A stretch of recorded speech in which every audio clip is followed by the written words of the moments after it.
అది విశ్వానికి సంబంధించింది కాబట్టి అందరూ బాగుండాలి కాబట్టి అందరూ బాగుండాలని చెప్తాము. మరి యువతకు ఎలా ఉపయోగపడుతుంది, ఎలా సహకరిస్తుంది భగవద్గీత యువతకు? ఇప్పుడున్న ప్రస్తుతం యువతలో పిల్లలు టెన్షన్లు ఈ చదువులతోనా లేదంటే ఎన్నో విధాలుగా ఇబ్బందులు పడుతున్నందుకు పెద్దవాళ్ళు చెప్పేవాళ్ళు అవగాహన లేనందుకు పిల్లలు కూడా సరైన మార్గంలో వెళ్ళట్లేదు ఇప్పుడు.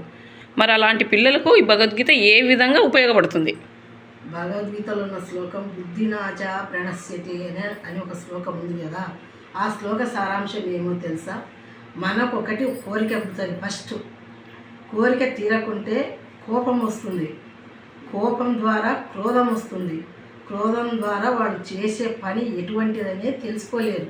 ఎప్పుడు తెలుసుకోలేకపోతారో ప్రమాదంలో పడతారు.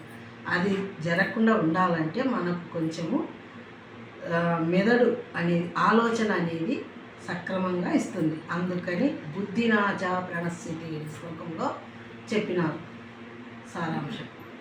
ఆ యువతకి ఏ రకంగా పనికొస్తుంది అంటే వాళ్ళకి ఏది అవసరమో అది వాళ్ళకు సలహా రూపకంగా పనికొస్తుంది.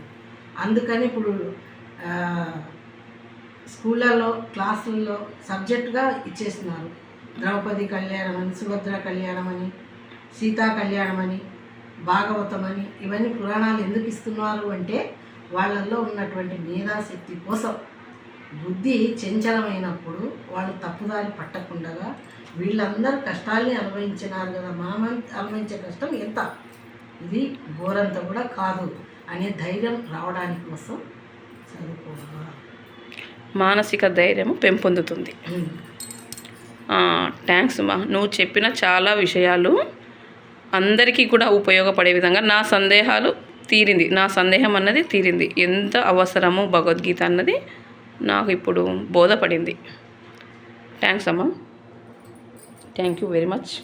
నీ విలువైన సమయాన్ని మాకు ఇలాగే కేటాయించాలని మేము కోరుకుంటున్నాము. నువ్వు ఇంకా ఇట్లాంటివి మిగిలిన శ్లోకాలకు కూడా అర్థాలు చెప్పాలని. నువ్వు పూర్ణిమ? థ్యాంక్ యూ అమ్మమ్మ.